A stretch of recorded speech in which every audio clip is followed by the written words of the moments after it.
Hi Libra, kamusta kayo? Hope you're all doing well and welcome to 1111 Pinoy Tarot. This is a general reading for love or romantic situation. Just take what resonates for you and huwag ipilit itugma kung hindi para sa inyo. Maraming salamat sa Libra. Please like, comment, and share, and please tap the bell for updates from this channel. Let's see kung ano yung energy mo and your person on love and romantic situation. Libra. Ano yung energy ng person mo towards you, Libra? Libra.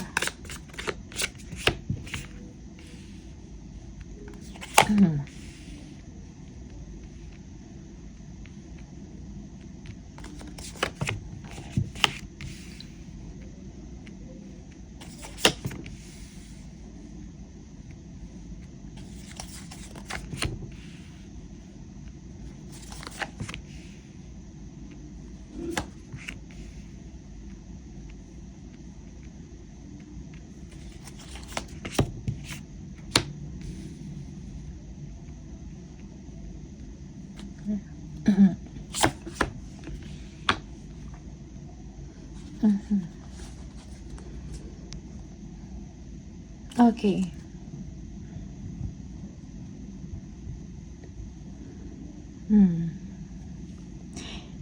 Okay, Libra, your person is healing right now or recovering, no? Kung meron mang emotional separation or detachment sa inyong relationship or nagkaroon kayo ng problema, okay?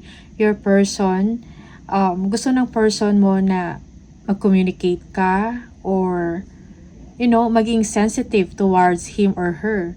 He or she is also waiting, no? Parang nagkaantay lang din siya kung ano yung mga first move or yung gagawin mo about sa relationship. Okay? Kung merong improvement, no? Or action from your side. Yeah. Your person is open siya sa mga possibilities, no? About sa relationship niya or about sa love life niya. Okay. Yeah. Because parang merong emotional detachment in your situation. Parang ito yung challenge, no? Yung problema. Parang meron kayong nakaraan na hindi maganda or meron kayong pinagdaanan. And you, Libra, you are happy with this person. You feel secured, no? With this person. But then yung problema is parang merong nangyari na hindi maganda. Okay? In the recent past.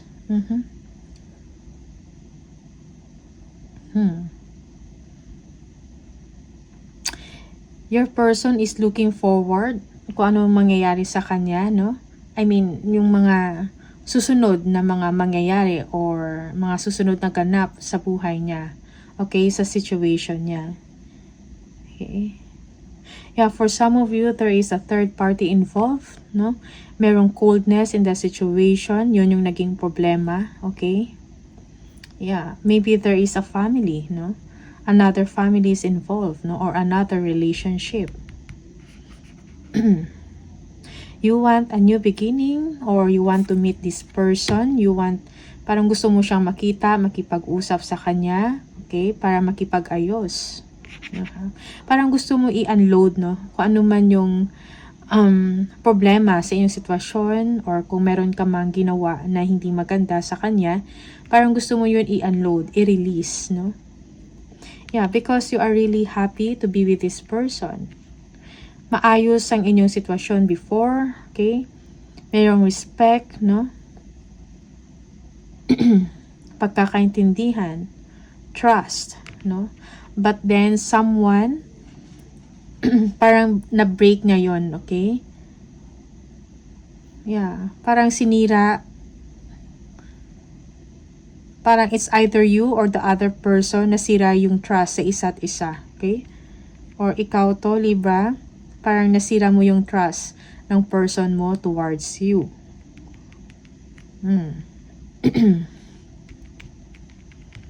Okay. Yeah. Yes, mahal mo yung person na to. Parang meron kayong strong chemistry. You are both passionate to one another, no? Yung sexual chemistry, maganda, yung compatibility. But then, parang merong isang pagkakamali na nangyari, okay? So, nasira yung trust, no? Or yung respect at the same time.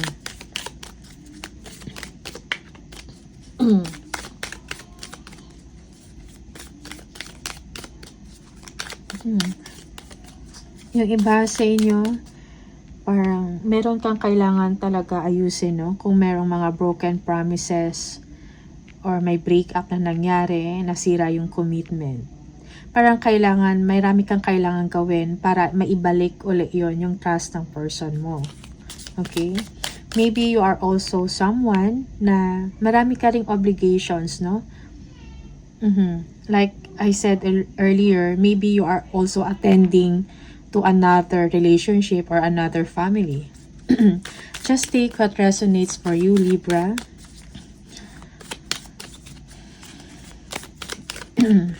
Page of Wands. Yeah, Seven of Swords. Yeah, maybe your person, maybe you want to contact or to communicate with your person, but then yung person mo umiiwas. Okay? Yeah.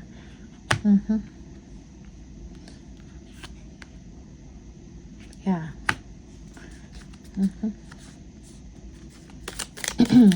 Parang because your person is still nasa recovering stage, no? Na nagre-recover pa siya sa heartbreak or frustrations niya or disappointment niya sa inyo. Okay? But also, your person is also waiting, no? Parang gusto niya malaman kung magpaparamdam ka ba sa kanya, or in one way or another, he or she is also waiting or expecting something from you. Okay? Libra. Nahanan. Yeah, the Fool. Pero hindi ipipilit ng person mo yung sarili niya sa inyo, Libra. Okay? Parang gusto niya lang kung ano yung mangyayari along the way, or just letting things to happen naturally, no? Or according, kung magkakaroon man ng development or kaayusan sa inyong sitwasyon, depende na sa universe or sa tiyempo, no? Sa tamang panahon. Okay?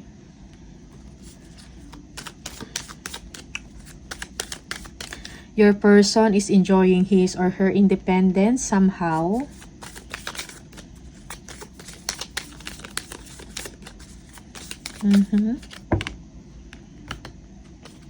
Yeah. Like I said, yeah. So your person, okay, siguro one way or another din, parang nag-iisip din siya kung itutuloy pa ba yung relationship or bigyan ka ba niya ng attention and time, no? Yeah, he or she is also thinking about the development ng connection or relationship. Okay? Maybe your person is also expecting you to come towards him or her, no? And do something. Okay? And to prove yourself na gusto mo rin ituloy or gusto mo rin na magkaroon ng pagbabago or magandang pagbabago or improvements sa inyong relasyon. Yeah. So, your person, either way, he or she is fine. Okay? Yeah. Okay? Parang ayaw niyang ma-pressure, no? About sa inyo. Or ayaw niya mag-take ng initiative or ng action to choose or to decide. Ten of Cups, ano to?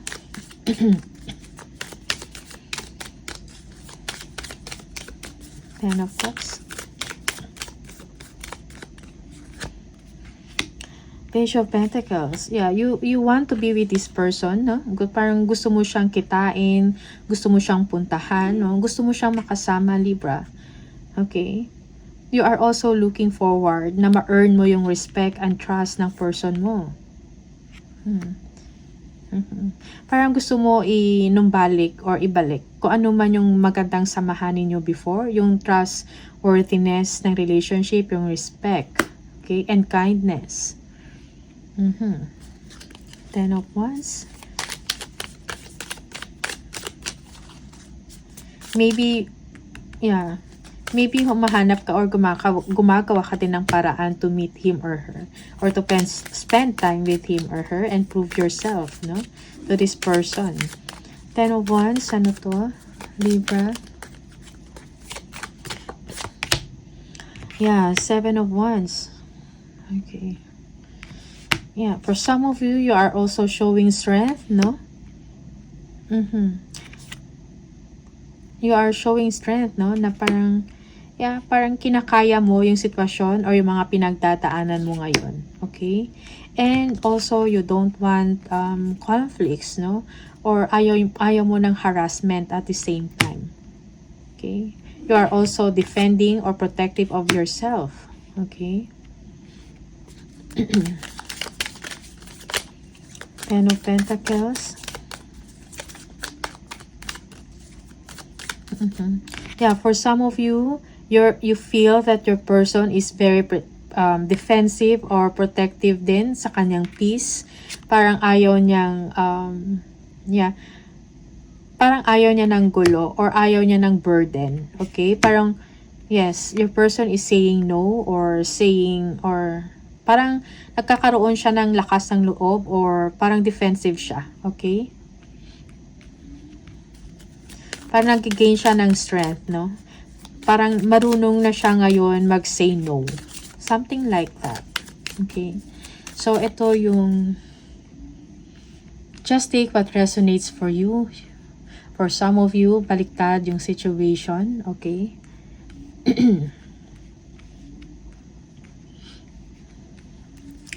Ten of Pentacles. Let's see. Ano to? Yeah, you want security in the relationship, no? You want to express na gusto mo siguro magkaroon ng bonding, gusto mo magkaroon ng mag-build ng family with this person. Okay? Parang gusto mo i-prove yung sarili mo na mapagkakatiwalaan ka na ngayon and you want, parang gusto mong baguhin or i-correct kung ano man yung mali na ginawa ninyo. Okay? You want to express, no, your emotion sa person mo. That's why you want to meet him or her. Okay? Yeah. You want to show kindness, no? Parang nagbibigay ka ng senyales or senyales sa kanya na gusto mo siya makita or makasama at makausap.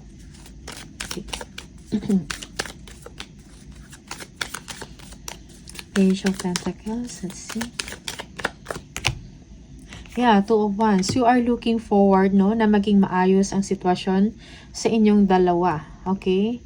You are thinking, may mga plans ka kung paano mo gawa ng aksyon, no? Initiative, no? How to initiate steps towards him or her. Okay? Siguro gusto mo siya i-date, no? Parang gusto mo ibalik yung dati na parang nag-click kayong dalawa. Nandyan yung chemistry. Okay?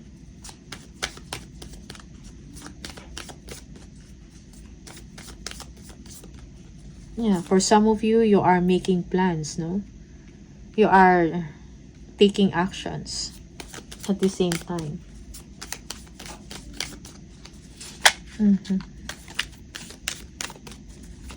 Yeah, parang gumagawa ka ng action or ng paraan ngayon na para ibalik yung flame sa inyong relationship.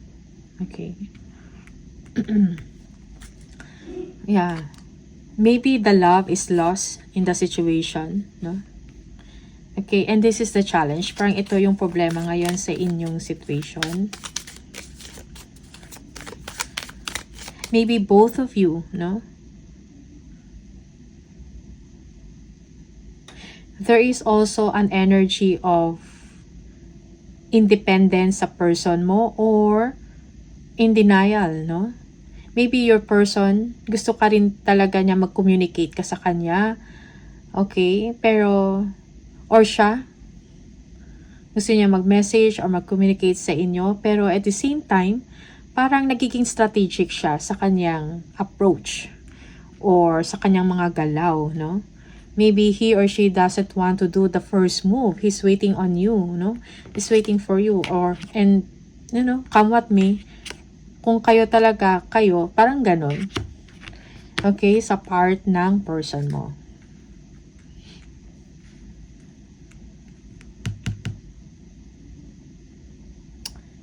Yeah. So, gusto i-heal ng person mo. Kung ano man yung naramdaman niyang heartache, no? If he or she is, kung heartbroken man siya dahil sa, kung ano man yan, no? Na reason. Okay? Might be a third party, as I've said earlier.